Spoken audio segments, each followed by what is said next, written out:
আসসালামু আলাইকুম ওয়া রাহমাতুল্লাহি ওয়া বারাকাতুহু।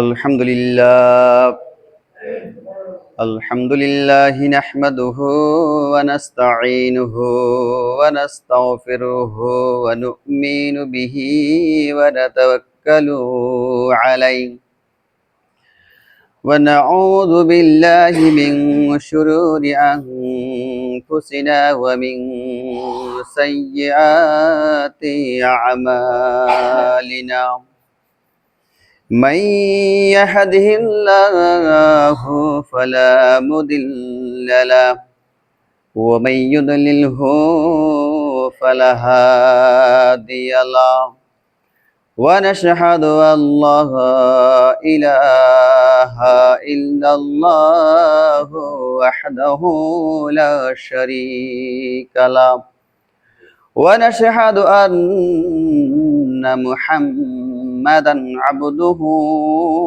ورسوله الذي أرسله بالحق بشيرا ونذيرا وداعيا إلى الله بإذنه وسراجا منيرا فقد قال الله تعالى في كلامه المجيد والفرقانه الحميد أعوذ بالله من الشيطان الرجيم بسم الله الرحمن الرحيم لقد خلقنا الإنسان في أحسن تقويم قال رسول الله صلى الله عليه وسلم أن البدء وتمين الإيمان আলহামদুলিল্লাহ। সমস্ত প্রশংসা সেই মহান আল্লাহ তাআলা রাব্বুল আলামিনের দরবারে, যে মহান আল্লাহ তাআলা রাব্বুল আলামিন আমাদেরকে আজকে শুক্রবার দিন অর্থাৎ রমজান মাসের শেষ জুমা, জুম্মাতুল বিদা বলা হয়, যেহেতু শেষের জুম্মা, 30 রোজা মুখে রেখে যে আল্লাহ তাআলা রাব্বুল আলামিন আমাদেরকে, যে আল্লাহ তাআলা এই পৃথিবীর জগতে পাঠালেন ওই আল্লাহরই দাসত্ব এবং গোলামি করার জন্যে, ওই মহামনিবের ইবাদত করার জন্যে, যে আল্লাহ তাআলা রাব্বুল আলামিন আমাদেরকে বিভিন্ন কাজ কর্ম পিছনে রেখে, বিভিন্ন ব্যস্ততাকে পিছনে রেখে শুধুমাত্র কেবলমাত্র আল্লাহ তাআলা রাব্বুল আলামিনের দাসত্ব এবং গোলামি করবার জন্য যে আল্লাহ তাআলা আমাদের এই মসজিদ পর্যন্ত নিয়ে আসলেন, সে মহামনিবের দরবারে সকালে একবার উচ্চ সুরে আল্লাহ তাআলার কাছে শুকরিয়া আদায় করছি, সকলে বলছি আলহামদুলিল্লাহ। অতঃপর দুরূদ ও সালাম বর্ষিত হোক সাইয়্যিদুল মুরসালিন, খাতামুন নাবিয়িন, রাহমাতুল লিল আলামিন, শোষিত নির্যাতিত নিপীড়িত মানবতার মুক্তির দিশারি, আমাদের সকলের ইচ্ছা পায়তের কান্ডারি, মক্কার মতি মদিনার জ্যোতি, দুকুলের সাথে বিশ্বসভার সভাপতি নবী মুকাররম জনাবি মুহাম্মদ রাসূলুল্লাহ সাল্লাল্লাহু আলাইহি ওয়াসাল্লামের প্রতি অগণিত দুরূদ ও সালাম বর্ষিত হোক। সকলেই বলি আল্লাহুম্মা সাল্লি আলাইহি আল্লাহুম্মা বারিক আলা। স্মরণ করছি সেই সব ভাইদের প্রতি যারা যুগে যুগে কালে কালে আমরা যে কুরআনুল কারীম দিয়ে নামাজ আদায় করবার জন্য এসেছি, অথবা যে কুরআনুল কারীম দিয়ে নামাজ আদায় করি, এই আল্লাহ তাআলা রাব্বুল আলামিনের কুরআনুল কারীমের রাজ এবং ইনার বিধান এই বাংলার জমিনে অর্থাৎ পৃথিবীর জমিনে প্রতিষ্ঠিত করার জন্য যারা নিজের জীবনকে বাজি রেখে সংগ্রাম করে, লড়াই করে হককে আদায় করার লক্ষ্যে যারা এইভাবে করে আল্লাহ তাআলা রাব্বুল আলামিন দরবারে সংগ্রাম করে ফিরে চলে গেছেন, আল্লাহ তাআলা রাব্বুল আলামিন তাদেরকে যেন শহীদ মর্যাদা দান করেন। সকলে বলি আল্লাহুম্মা আমিন। সুস্থতা কামনা করছি সেই সব ভাইদের যারা বাড়িতে অথবা হাসপাতালের বেডে আমরা সহকারে। আল্লাহ তাআলা যেন আমাদের সকলকে সুস্থতা দান করে দেন। সকলে বলি আল্লাহুম্মা আমিন। আরেকবার চিল্লাই বলি আল্লাহুম্মা আমিন। সম্মানিত উপস্থিতি, আপনারা ভালো আছেন তো? সকলে বলি আলহামদুলিল্লাহ। কারণ আল্লাহ তাআলার উপরে শুকরিয়া আদায় করলে অথবা দরুদ শরীফ পাঠ করলে লস নেই, লাভ আছে। এই যে আলহামদুলিল্লাহ বললাম, আলহামদুলিল্লাহ বললাম, এই আলহামদুলিল্লাহ আমরা মুখে উচ্চারণ করলাম। এই আলহামদুলিল্লাহ উচ্চারণ করার মানে কতটুকু ফজিলত, কতটুকু সব। কারণ হচ্ছে যে যে আল্লাহর বান্দা সর্বাবস্থায় আলহামদুলিল্লাহ পাঠ করবে, সুখে দুঃখে মুসিবতে অভাবে অনটনে যে যে অবস্থায় থাকুক না কেন, আল্লাহ তাআলার কাছে সন্তুষ্টি চিত্তে যদি দেখা যায় আল্লাহ তাআলার কাছে শুকরিয়া আদায় করে, আল্লাহ তাআলা রাব্বুল আলামিন ওই শুকরিয়া আদায় করা অর্থাৎ আলহামদুলিল্লাহ বলার কারণে আসমান এবং জমিনের মধ্যে ফাঁকা যে জায়গাটুকু রয়েছে, আলহামদুলিল্লাহ বলার কারণে এই আসমান এবং জমিনের মধ্যকারী মাঝের জায়গাটু আলহামদুলিল্লাহ বলার কারণে সবে পরিপূর্ণ করে দিবেন। সুবহানাল্লাহি ওয়া বিহামদিহি। যদি আমার আপনার আমল নামায় লিখে দিবেন, তাহলে আলহামদুলিল্লাহ বলতে কি আমাদের কি কার্পণ্য তো রয়েছে? লস আছে? লস নেই।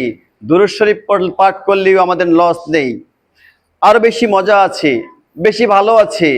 কিছু আমল আসলে কিছু আমল আছে যে যে আমলটা আসলে আমরা জানি না যে এই আমল করলে আমাদের কতটুকু ফজিলত, কতটুকু উপকার, কতটুকু সওয়াব আমরা জানি না। যা হোক, আল্লাহ তাআলা রাব্বুল আলামিন আমাদেরকে বুঝার, আমাদেরকে শোনার এবং আমাকে উপস্থাপন করার জন্য, কথাগুলি সুন্দরভাবে বলবার জন্য আমাদের আল্লাহ তাআলা যেন তৌফিক দান করেন। সকলে বলি আল্লাহুম্মা আমিন। সম্মানিত হাজিরিন, আমরা হচ্ছে কি? আমরা হচ্ছে মানুষ। আমরা মানুষ না? আমরা মানুষ। আরবি ভাষায় বলা হয় জিন, আরবি ভাষায় বলা হয় ইনসান। তো আমরা হচ্ছে মানুষ। দেখুন, মহান আল্লাহ তাআলা রাব্বুল আলামিন সুবিশাল একটা পৃথিবী সৃষ্টি করলেন। এখন পৃথিবীটাতে সৃষ্টি করলেন, পৃথিবীটা কি এমনি এমনি চলবে? না, আল্লাহ তাআলা চিন্তা করলেন নিঃসন্দেহে পৃথিবীর মধ্যে আবাদ করা লাগবে। তখন মানুষকে, তখন আবার পৃথিবীটাকে পরিচালনা করার জন্য মানুষও কি সৃষ্টি করেছেন। আবার মানুষকে সৃষ্টি করার পরে আল্লাহ তাআলা রাব্বুল আলামিন এবার মানুষের বিবেক, বিবেচনা, নৈতিকতা এবং সব কিছু দিয়ে মানুষকে তৈরি করার পরে আবার মানুষকে চার ভাগে বিভক্ত করেছেন। চার ভাগে বিভক্ত করেছেন। যেমন চার ভাগের মধ্য থেকে এক ভাগ হচ্ছে, প্রথম ভাগ হচ্ছে তাদেরকে বলা হয় মুমিন। দ্বিতীয়কে বলা হয় মুসলিম। তৃতীয়টাকে বলা হয় মুত্তাকি। চতুর্থটাকে বলা হয় মুহসিন। আমরা এর আগে হয়তো এটা কখনো শুনি নাই, শুনছি নাকি? এর আগে কখনোই শুনি না যে মানুষকে চার ভাগে আল্লাহ তাআলা তৈরি করেছেন, চার ভাগে করে রেখেছেন।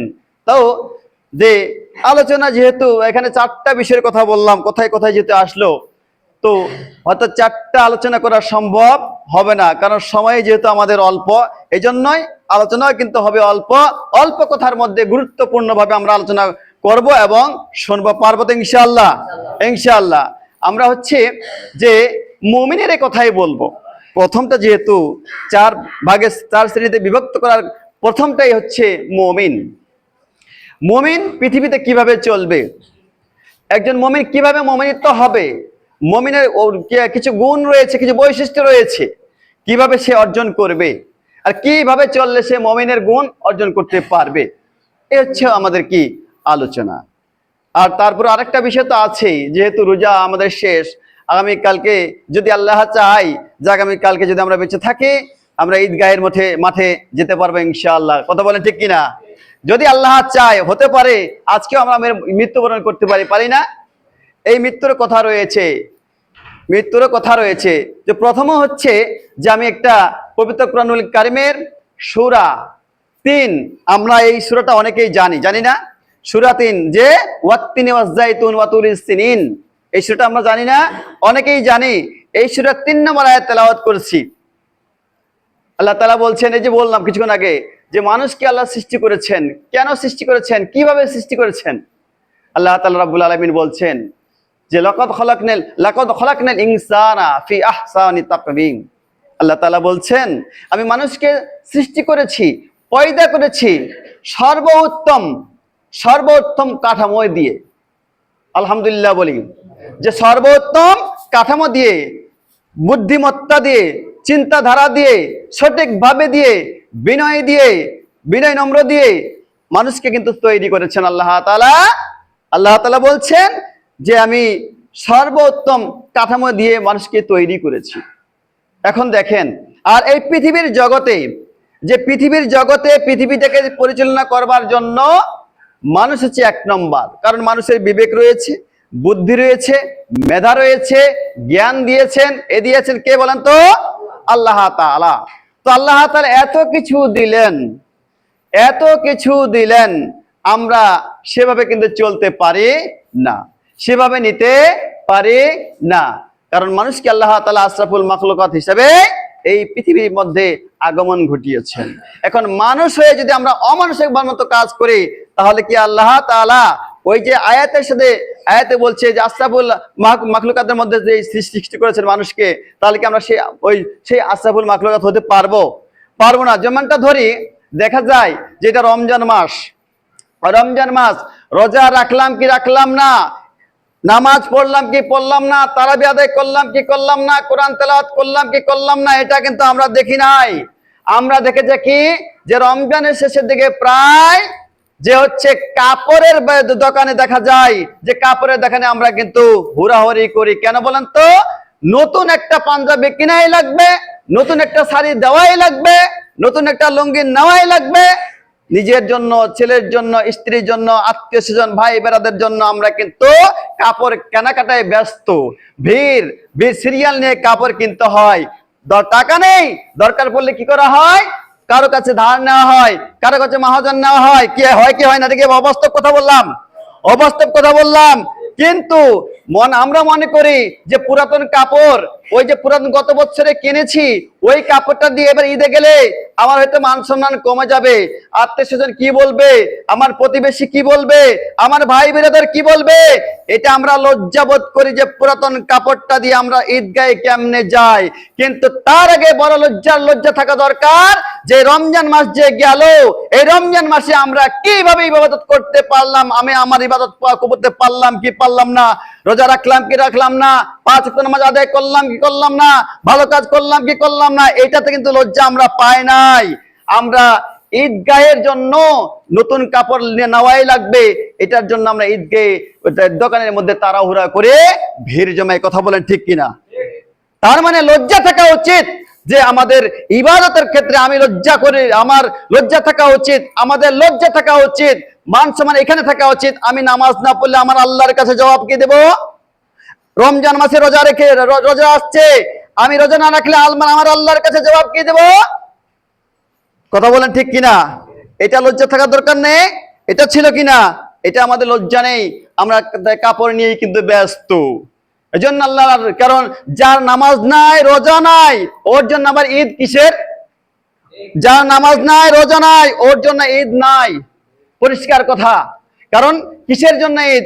যে বা যারা কষ্ট করে 30টা দিন রোজা রাখছে, অনাহারে সেহরি থেকে শুরু করে ইফতারি আগ পর্যন্ত আল্লাহর হুকুমকে মেনেছে, সর্ব অবস্থায় অন্যায় কথা থেকে বিরত থেকেছে, মিথ্যা কথা থেকে বিরত থেকেছে, হারাম থেকে বিরত থেকেছে, রোজা রেখেছে, ওই লোকটার জন্য ঈদ। ভাই, আপনি নামাজ পড়েন না, আপনি রোজা রাখেন না, আপনার জন্য কিসের ঈদ? প্রশ্নই আসে না। আপনার জন্য ঈদ না। আপনি ভালো হয়ে যান, তারপরে ঈদ পড়বেন, নামাজ পড়েন, রোজা রাখেন, তারপর আপনি ঈদগাহে যাবেন। ঠিক কিনা? আমরা কিন্তু এটা আসল কথায়, আসল কাজে নয়, নকল কাজের মধ্যে আমরা ব্যস্ত থাকি। কথা বলেন ঠিক কিনা? তাহলে আমি বলতে চাইলাম, হয়তোবা কথাগুলি একটু কেমন হয়ে গেল, আসলে তারপরে বোঝানোর জন্যই বলছি। আজকের আলোচনা কিন্তু একটা খুব চমৎকার আলোচনা আছে, হয়তোবা কোনোদিন আমরা শুনেছি কিনা জানি না, আমিও হয়তোবা বলেছি কিনা আমারও মনে নেই। তো আসলে বলছিলাম যে আল্লাহ তাআলা রাব্বুল আলামিন আমাদেরকে সুন্দর একটা কাঠামো দিয়ে এই পৃথিবীর জগতে পাঠিয়েছেন। সুন্দর কাঠামো দিয়েই আমাদেরকে কিন্তু তৈরি করেছেন। ওই যে আগেই বলেছি, বিবেক, মেধা, বুদ্ধি, শরম, লজ্জা দিয়ে কিন্তু আমাদেরকে পৃথিবীতে পাঠিয়েছে। এখন আমার যদি শরম না থাকে, লজ্জা না থাকে, তাহলে কি হবে? কেন লজ্জা শরম দিয়েই কিন্তু পাঠানো হয়েছে, পাঠানো হয়েছে। তাহলে আমরা কিন্তু ওই দিক দিয়ে লজ্জা করি না, লজ্জা করি অন্য জায়গায়। বলছিলাম যে আমাকে আপনাকে যে আল্লাহ তাআলা সুঠাম একটা দেহ দিয়ে, সুন্দর একটা কাঠামো দিয়ে তৈরি করলেন, কেন? আল্লাহর উদ্দেশ্য নাই? উদ্দেশ্যটা হচ্ছে এইটাই, একজন মুসলমান, একজন মুমিন সাদা সিধা জীবন যাপন করে চলবে। সে আল্লাহকে ভয় করবে, পরকালকে ভয় করবে, আল্লাহর ফেরেশতাদেরকে ভয় করে চলবে। সে দুনিয়াকে পুরো তাওয়াক্কা না, দুনিয়াকে মনে কিছু করবে না। সে আখিরাতের জন্য কি করবে? ব্যস্ত থাকবে। আখিরাত কিভাবে পাওয়া যাবে? কথা বলেন ঠিক কিনা? আমরা আখিরাত চাই নাকি দুনিয়া চাই? নিঃসন্দেহে আমরা যদি মুমিন হই, নিঃসন্দেহে আমরা দুনিয়া নিয়ে ব্যস্ত থাকতে পারি না। আমরা পরকাল অথবা আখিরাত চাই। পারবো তো ইনশাআল্লাহ? এই দুনিয়ার ভালোবাসা, প্রেম প্রীতি ভালোবাসা ভুলে গিয়ে আমরা আখিরাতের জন্য ভালোবাসা তৈরি করবে কার সাথে? আল্লাহ তাআলার সাথে, আল্লাহ রাসূল সাল্লাল্লাহু আলাইহি ওয়াসাল্লামের নবীর সাথে। আমরা এই পৃথিবীর ভালোবাসা দিয়ে কোনো লাভ নেই। এটা একটা এটা আর তেমন কিছুই না। তো এজন্য হচ্ছে যে আল্লাহ তাআলা রাব্বুল আলামিন, যে বললাম যে বিবেক, মেধা, বুদ্ধি, নবী করিম সাল্লাল্লাহু আলাইহি সাল্লাম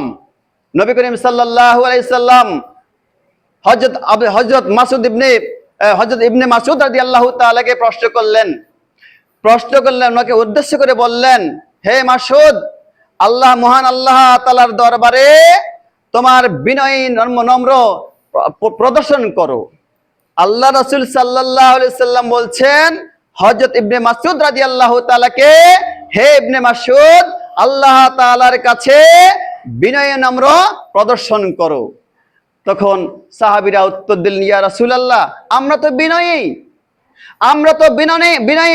তখন আল্লাহর নবী সাল্লাল্লাহু আলাইহি সাল্লাম বললেন যে কিভাবে হয়। এবার সুন্দর করে আল্লাহ রাসূল সাল্লাল্লাহু আলাইহি সাল্লাম এবার উত্তর দিলেন, ব্যাখ্যা দিলেন যে বিনয় হতে হলে চারটি গুণ তার কাছে থাকতে হবে। কয়টি?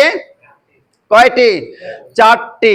যদি একজন ব্যক্তি মুমিন হতে চায়, এই হাদিসে যেটা পেয়েছি, 4টি তার গুণ থাকতে হবে। 2458 নম্বর হাদিস, নাম্বার 2458, তিরমিজি শরীফ। মনে রাখবেন কিন্তু, যাদের বাড়িতে হাদিস আছে খুলে দেখবেন। তাহলে 4টি গুণ যাদের মধ্যে থাকবে, এরা মুমিন থাকবে, এদের ভিতরে আল্লাহর ভয় আছে। কয়টা বলেন তো? 4টা। আমরা কি ইতিপূর্বে এরকম কথা শুনে নাই? আমিও মনে হয় বলি নাই, হয়তো আমারও জানা ছিল না। রিসার্চ চলছে, পড়ালেখা চলছে, জীবন জিন্দেগি যতদিন থাকবে ততদিন চলবে ইনশাআল্লাহ। কেউ বলে যাবে, কোরআন হাদিসের কথা বলবে, কেউ বা শুনবে, আমরা কেউ বলবো, কেউ শুনবো, কিয়ামত পর্যন্ত, কিয়ামত না হওয়ার আগ পর্যন্ত এভাবে কিন্তু চলতেই থাকবে। কথা বলেন ঠিক কিনা? তাহলে 1 নম্বরে আসুন, সংক্ষেপ করছি, আসলে 1 নম্বরে আসুন। 1 নম্বর হচ্ছে যে মন। 1 নম্বর হচ্ছে মন এবং চিন্তা আপনাকে সঠিক জায়গায় স্থাপন করা লাগবে। কি করা লাগবে? নাম্বার 1, আপনি যদি মুমিন হতে চান, মন এবং চিন্তা সঠিক রাখা লাগবে। সঠিক মন কাকে বলে আপনারা জানেন, আমার থেকে ব্যাখ্যা আপনারা ভালো দিতে পারবেন। চিন্তা কাকে বলে এটা আমরা জানি, কমন প্রশ্ন কিন্তু বলেছি, কমন কথাই কিন্তু বলছি। গেল কয়টা?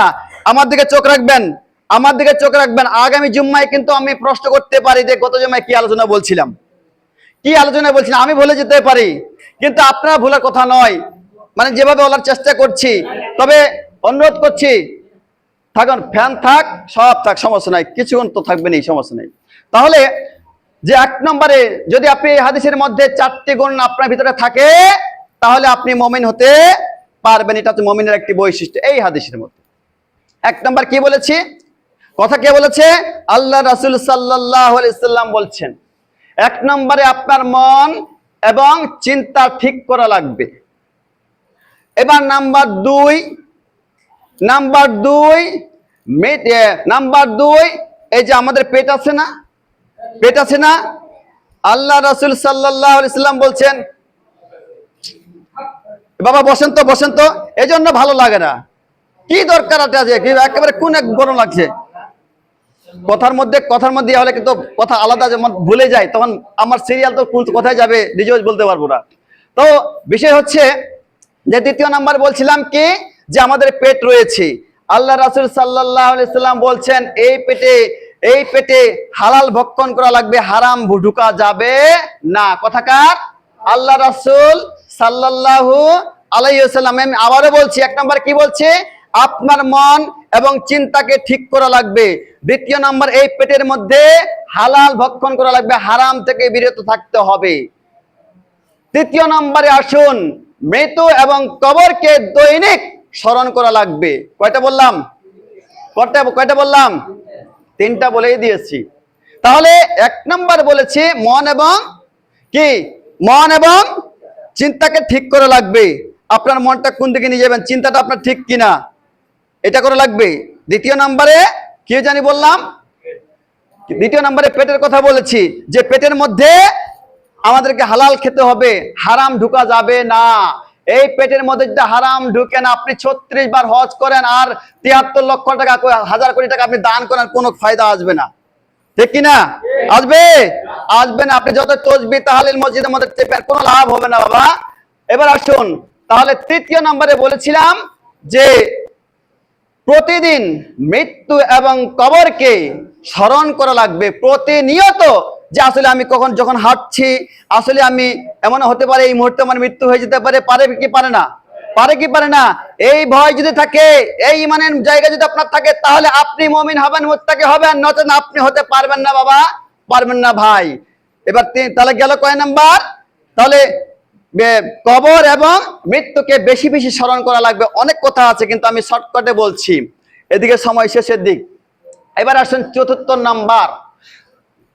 নাম্বার হলো, যারা দুনিয়ার মোহকে বাদ দিয়ে, দুনিয়ার মোহ, প্রেম, প্রীতি, ভালোবাসা বাদ দিয়ে যারা আখিরাতকে পাওয়ার চিন্তাধারা করবে, যারা আখিরাতের চিন্তাধারা করবে, এরাই মুমিনিত্ব অর্জন করতে পারবে। কথা ক্লিয়ার? কয়টা বলেছি? 4টা। মনে থাকার কথা, এটা সহজ প্রশ্ন কিন্তু কমন কথা, হাদিসের কথা বলেছি কিন্তু। তাহলে এখন এই 4টা বিষয়ে আমি আগেই বলেছি, মন এবং চিন্তাকে আপনাকে ঠিক করা লাগবে। আপনি মন চিন্তা ঠিক করতে পারবেন না, সেভাবে যদি না চলতে পারেন, তাহলে কিন্তু আপনি কাল আল্লাহ তাআলার দরবারে থেকে যাবেন, আল্লাহ তাআলা রাব্বুল আলামিনের কোর্টে আপনি ধরা খেয়ে যাবেন। পৃথিবীর জমিনে যারা অন্যায় করে, অপকর্ম করে, আদালতের যারা কাজ করে, তখন তাদেরকে কি করা হয়, সব তারা যখন হাজির দেয়, তারা কিন্তু কি হয়, অপরাধী হয়। ঠিক কিনা? তাহলে আমরা কি সে অপরাধী হতে চাই? আমরা কি পারবো আমাদের মন এবং চিন্তাকে সঠিক জায়গায় রাখতে পারবো? এবং 2 নম্বর, আমার পেটে কি আমরা হালাল ভক্ষণ করতে পারবো, হারাম বাদ দিতে পারবো ইনশাআল্লাহ। 3 নম্বরে, প্রতিনিয়ত মৃত্যু এবং কবরকে কি আমরা স্মরণ করতে পারবো? 4র্থ নম্বরে, দুনিয়ার মোহকে বাদ দিয়া, দুনিয়ার প্রেম প্রীতি ভালোবাসাকে বাদ দিয়া, এই দুনিয়ার জন্য আঁকড়ে না ধরে আখিরাতের জন্য আমরা কি কামাই করার জন্য আমরা প্রস্তুত থাকতে পারবো কি পারবো না? কারণ হচ্ছে আখিরাত পেতে হলে আপনাকে নেক আমল, ভালো কাজ, সৎ আমল করা লাগবে, তবেই আপনি আখিরাত পাওয়ার সম্ভাবনা আপনার থাকবে। নচেত বাবা স্বপ্ন দেখে লাভ নাই, এখনো সময় আছে, সাবধানতা অবলম্বন করি আমরা।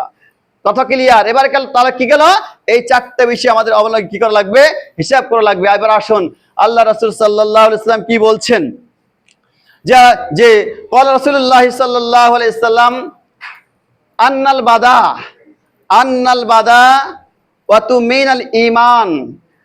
আল্লাহর নবী সাল্লাল্লাহু আলাইহি সাল্লাম বলছেন, হাদিসটি আবু দাউদ থেকে, আল্লাহর নবী সাল্লাল্লাহু আলাইহি সাল্লাম বলছেন, নিঃসন্দেহে সাদাসিধা অনাড়ম্বর জীবন যাপন করা ঈমানের একটি অঙ্গ। কি বললাম? নিঃসন্দেহে সাদাসিধে জীবন যাপন করা ঈমানের একটি অঙ্গ। তাহলে আমরা আমরা উচ্চ বিলাসের বাদ দিয়ে আমরা সাদাসিধে জীবন যাপন করার চেষ্টা করবো ইনশাআল্লাহ। পারবো তো ইনশাআল্লাহ? আরেকটা বিষয় না বললে নয়, কারণ আগামী জুম্মায় কি হবে, আগামী কালকে আমাদের ঈদ। যদি আল্লাহ চায় আমরা ঈদ গায়ে যেতে পারবো, যদি আল্লাহ না চায় গোরস্থানে যাবো। ঠিক না? তাহলে আল্লাহ চাই আমরা সকালে দোয়া করবো যেন আল্লাহ তাআলা অন্তত কাল ঈদ পর্যন্ত আমাদেরকে বাঁচিয়ে রাখুক, ঠিক কিনা? আমরা সেই প্রত্যাশা করবো, কারণ একটা মাস রোজা রাখলাম, যদি ঈদ না হয় হয়তো মনের মধ্যে একটা আফসোস থাকে যাবে, তাই নাকি? যদি এটা যে সিস্টেম, এটা বললাম আর কি। তো বিষয় হচ্ছে, এবার আসুন চমৎকার বিষয়, আমি একটি কথা না বললে নয়, যে গত জুমায় মনে বলেছিলাম, যেহেতু হাদিস কোরআনের আলোচনা যেগুলি নিয়ে এসেছি মাথার মধ্য থেকে, সেই জায়গা থেকে কথাগুলি না বললে আমিও শান্তি পাবো না, আপনাদেরকেও কিন্তু বোঝাতে পারবো না। এই যে আমরা রোজা রাখলাম, এই শেষ মুহূর্তে আমরা কি করব, কেমন আমরা হিসাব করব, এটা কিন্তু একটা বলার দরকার। একটা হযরত ওমর রাদিয়াল্লাহু তাআলার কথা দিয়ে শেষ করব। তবে হ্যাঁ, সময় একটু যেতে পারে, বলা যাবে না, আমি মনে কিছু নেবেন না, আমি কেউ এটা মনে করবেন না যে হয়তো 2-4 মিনিট যদি যায় তোমরা রাগ করিয়েন না বাবা, ঠিক আছে? আপনাদের জানার জন্যই বলেছি, বলার জন্য চেষ্টা করছি, কারণ আপনারা হযরত ওমর রাদিয়াল্লাহু নাম শুনেছেন, হযরত ওমর রাদিয়াল্লাহু তাআলার নাম শুনেছেন। উনি কি ছিলেন? অর্ধ জাহানের খলিফা। কি? অর্ধ জাহানের খলিফা, শাসনকর্তা। একদিন হযরত আবু হুরায়রা রাদিয়াল্লাহু তাআলা থেকে হাদিসটি বর্ণিত, ঈদের দিন, যেমন ধরেন আগামী কালকে আমাদের ঈদ হবে, এখন দেখেন আমরা ঈদকে অনেকে যাওয়ার জন্য চেষ্টা করবো, ঠিক সেই সময়ে ঈদের দিনে বাকি লোকেরা ঈদগাহে যাচ্ছে, আনন্দ করছে, আর হযরত আবু হুরায়রা রাদিয়াল্লাহু তাআলা হযরত ওমর রাদিয়াল্লাহু তাআলার বাড়িতে চলে গেছেন। তো উনার বাড়িতে গেছেন, তো দেখছেন যে হযরত ওমর রাদিয়াল্লাহু তাআলা ঘরের মধ্যে ঢুইকা দরজা লাগায় দেওয়ার পরে ভিতরে কাঁদতেছেন। কি করতেছেন? ভিতরে কান্নাকাটি করতেছেন। তখন আবু হুরায়রা রাদিয়াল্লাহু তাআলা বলছেন, ইয়া আমিরুল মুমিনিন, ঈদের দিন, আজকে তো খুশির দিন, আপনি কাঁদছেন কেন? আপনার তো আজকে আনন্দ করার কথা। হযরত ওমর রাদিয়াল্লাহু তাআলা তখন উত্তর দিলেন যে আমি কাঁদছি এই জন্যই, এই যে সারা মাস রোজা রাখলাম, আমি জানি না যে আমার রোজা আল্লাহ তাআলার দরবারে কবুল হয়েছে কিনা, আমার তারাবি আল্লাহ তাআলার দরবারে কবুল হয়েছে কিনা, এই জন্য আমি কাঁদতেছি, এই জন্য আমি কান্নাকাটি করতেছি। সম্মানিত হাজিরিন, কথাটা কিন্তু বুঝবেন, হৃদয়ের মধ্যে বুঝবেন। কথায় হযরত ওমর, যিনি হচ্ছেন কি অর্ধ জাহানের শাসনকর্তা এবং কি দ্বিতীয় খলিফা, ঠিক কিনা? কারণ উনি কাঁদতেছেন, হযরত ওমর রাদিয়াল্লাহু তাআলা কাঁদতেছেন, তার মানে বুঝেন বাবা আমরা কি তাহলে? তখন বলছেন যে যারা মনে করছে তাদের ইবাদতগুলি, তাদের রোজাগুলি, তাদের তারাবি নামাজগুলি, তাদের ইবাদতগুলি আল্লাহ তাআলার দরবারে কবুল হয়েছে, তারা আনন্দ করুক, আমি তো আর বলতে পারছি না, তারা আনন্দ করুক। তাহলে হযরত ওমর রাদিয়াল্লাহু তাআলা সেই কথা বলছেন। তাহলে আমরা এখন কি করতে পারি? আমরা কি বলতে পারবো যে আমাদের রোজাগুলি আল্লাহ তাআলার দরবারে কবুল হয়েছে? আমরা কি বলতে পারবো যে আমাদের তারাবি নামাজগুলি আল্লাহ তাআলার দরবারে কবুল হয়েছে? আমরা কি বলতে পারবো যে আমাদের ইবাদতগুলি আল্লাহ তাআলার দরবারে কবুল হয়েছে? পারবো নাকি? এই জন্য নিজেকে অনুশোচনা করতে হবে। এই তারাবি নামাজ পড়লাম, রোজা রাখলাম, কোথাও ভুল হলো কিনা, ইবাদতগুলি আল্লাহ তাআলার দরবারে কবুল হলো কিনা। এই জন্য আল্লাহ তাআলার কাছে আমরা কি করব? আল্লাহ তাআলার কাছে চাইবো, মাপ না কবুল করবার জন্য দরখাস্ত করবো, আল্লাহ তাআলা যেন আমাদেরকে আমাদের ইবাদতগুলি, আমাদের তারাবি নামাজ, রোজাগুলি যেন আল্লাহ তাআলা কবুল করেন। সকলে বলি আল্লাহুম্মা আমিন। এবার আসুন মেন জায়গায়, যে হযরত ওমর রাদিয়াল্লাহু তাআলা, দেখেন আমরা বিলাসিতা আগে কিন্তু বলেছি যে হচ্ছে সাদাসিধে জীবনযাপন করা হচ্ছে ইমানের একটি অঙ্গ। এবার আসুন হযরত ওমর রাদিয়াল্লাহু তাআলার কি তার একটা কাহিনী, যেটা হচ্ছে যে ঈদের দিন সবারই মন চায়। এর আগেও বলেছি আমি, যে জাকাতের জায়গায় বলেছি, ফিতরার জায়গায় বলেছি, যে কার না মন চায়? আমার বাচ্চা একটা আছে, কাপড় একটা কেনার জন্য মন চায়, আমার স্ত্রী আছে, একটা কাপড় কিনে দেই, কার না মন চায়? আমি আছি, আমার জন্য একটা গেঞ্জি হলো আমি নতুন কেনার চেষ্টা করি, কি করি না? এবার হযরত ওমর রাদিয়াল্লাহু তাআলা উনি কিন্তু অর্ধ জাহানের খলিফা, শাসনকর্তা, তারপরেও কিন্তু ওনার কাছে টাকা নাই। ওনার ফ্যামিলি থেকে বলা হচ্ছে যে বাচ্চা কাচ্চা রয়েছে, তো তাদের একটু কাপড় টাপড় কেনার ব্যবস্থা করা হোক। হযরত ওমর রাদিয়াল্লাহু তাআলা বলছেন আমার কাছে টাকা নেই। ভাই, হযরত ওমর রাদিয়াল্লাহু তাআলা যে বলতে পারেন যে আমার কাছে টাকা নেই, অথচ উনি অর্ধ জাহানের খলিফা, শাসনকর্তা। যেমন বাংলাদেশের আমাদের বর্তমান যে প্রধানমন্ত্রী রয়েছে, ঠিক এরকম তো উনি অর্ধ জাহানের খলিফা হওয়া সত্ত্বেও, যেমন কাতার, বাহরাইন, লিবিয়া, আপনার ইরান, এই জায়গাগুলির মানে অর্ধ জাহান বুঝেন না তো, অত অনেকগুলি রাষ্ট্র আছে, তো এই পৃথিবীর যতগুলি জায়গা, তো তার মানে অর্ধেকটার। তারপরে উনি বলছেন যে আমার কাছে টাকা না, আমি যে কিনবো, টাকা নেই তো আমার কাছে, তো আমি কিনবো কিভাবে? একবার কিনে আমরা চিন্তা করছি, ওই যে কিছুক্ষণ আগে বললাম যে মন এবং চিন্তা ঠিক করা লাগবে। আমরা কি একবার ভেবে দেখেছি উমর রাদিয়াল্লাহু তাআলা বলছেন আমার কাছে টাকা নেই, আমি যে কিনে দিব?